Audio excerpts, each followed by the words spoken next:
Maharashtra's People's Security Bill clamped down on urban Naxals or threat to dissent. Explain the People's Security Bill, the latest legislation passed by the Maharashtra Assembly, is aimed at strengthening the state's capacity to tackle threats to internal security. According to the government, the bill is designed to target activities that threaten the sovereignty, integrity, and democratic fabric of the state, specifically focusing on what it terms urban Naxals and extremist left-wing organizations. The bill has been introduced in the backdrop of increasing concerns from the state police and intelligence agencies about the spread of Maoist ideology and its alleged urban sympathizers. Speaking during the final assembly debate, Maharashtra Chief Minister Devendra Fadnavis said Maharashtra is committed to protecting democracy and progress. This bill is not against free thinkers or students, it is against those who misuse democracy to aid violence and divide society. The bill comes in response to reports from state intelligence agencies warning about the spread of Maoist networks into urban student groups, non-profits, and cultural collectives.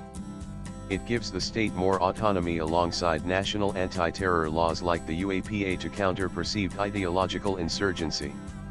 This legislation empowers the state to monitor, investigate, and act against individuals or organizations suspected of providing intellectual, logistical, or financial support to banned Maoist outfits. The bill supplements existing national laws like the Unlawful Activities Prevention Act UAPA but gives the state additional powers to curb what it sees as a rising network of urban Maoists operating in educational institutions, cultural groups, NGOs, and civil society spaces. Deep dive. A defining feature of the People's Security Bill is its explicit focus on strengthening the legal framework to identify and act against so-called urban Naxals, urbanist sympathizers or facilitators of Maoist insurgents traditionally active in remote and forested regions. The proposed law expands the surveillance powers of state police and special security units, giving them the authority to monitor individuals and groups suspected of engaging in anti-state activities.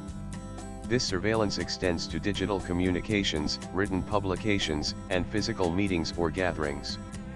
The government will also have the power to declare any organization unlawful if it is found to be promoting Maoist ideology, providing logistical or financial aid to banned outfits, or inciting violence against the state. In cases where any individual or organization is proven to be funding or supporting extremist activities, the state can seize their properties, freeze bank accounts, or attach other assets even without prior notice, although this will be subject to judicial oversight to prevent arbitrary misuse.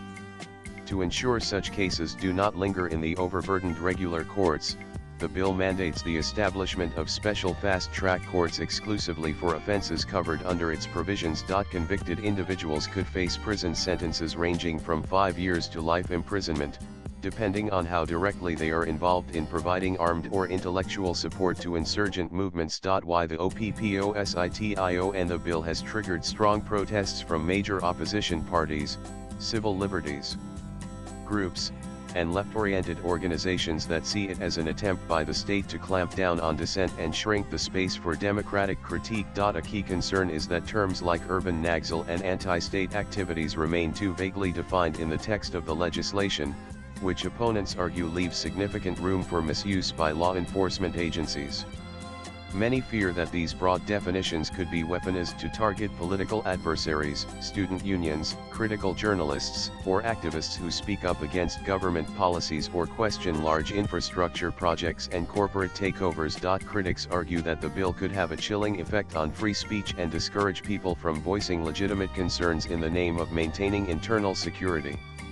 Several opposition leaders have pointed out that India already has the stringent Unlawful Activities Prevention Act at the national level, and argue that adding another similar law at the state level only creates legal overlap, complicates jurisdiction, and increases the scope for harassment. Many allege that the real aim behind the new law is to brand people working on tribal rights, forest conservation, land acquisition conflicts, and environmental justice as potential extremists, thereby discrediting their work and silencing resistance to big-ticket development projects. Need of the HOUR. The ruling coalition, led by Fadnavis, has strongly defended the bill, terming it the need of the hour to protect Maharashtra's economic hubs and urban centers from infiltration by radical left-wing elements. Fadnavis has repeatedly cited instances of alleged Maoist involvement in urban protests to justify the bill.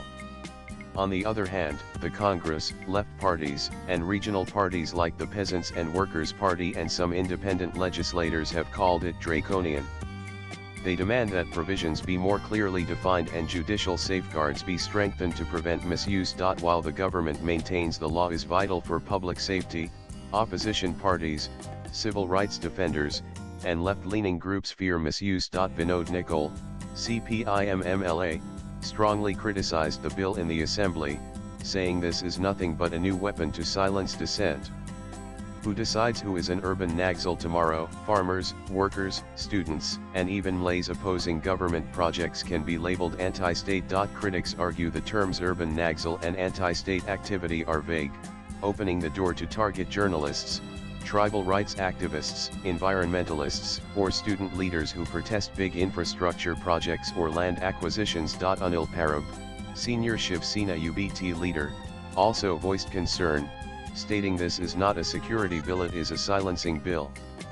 The same government which failed to control corruption wants to control people's voices now. The opposition demanded clearer definitions, stronger checks against arbitrary arrests, and an independent oversight mechanism to prevent harassment of legitimate activists and academics. The debate has highlighted a sharp ideological divide in Maharashtra's politics, with the ruling alliance projecting the bill as a necessary security measure and the opposition branding it an assault on democracy and civil liberties. The immediate impact of the People's Security Bill will likely be felt in academic circles, NGOs, cultural organizations, and activist networks. Swipe left for next video. However, supporters argue that genuine social workers and activists have nothing to fear if they have no links to banned outfits. They insist the bill targets only those who act as urban ideologues or facilitators for armed insurgents hiding in remote areas. As Maharashtra braces for the proposed law, its impact will depend on how the government uses or misuses its powers. The real test of the People's Security Bill will lie in balancing security needs with the fundamental rights of citizens, a challenge that will define the state's democratic spirit in the years to come. Latest blogs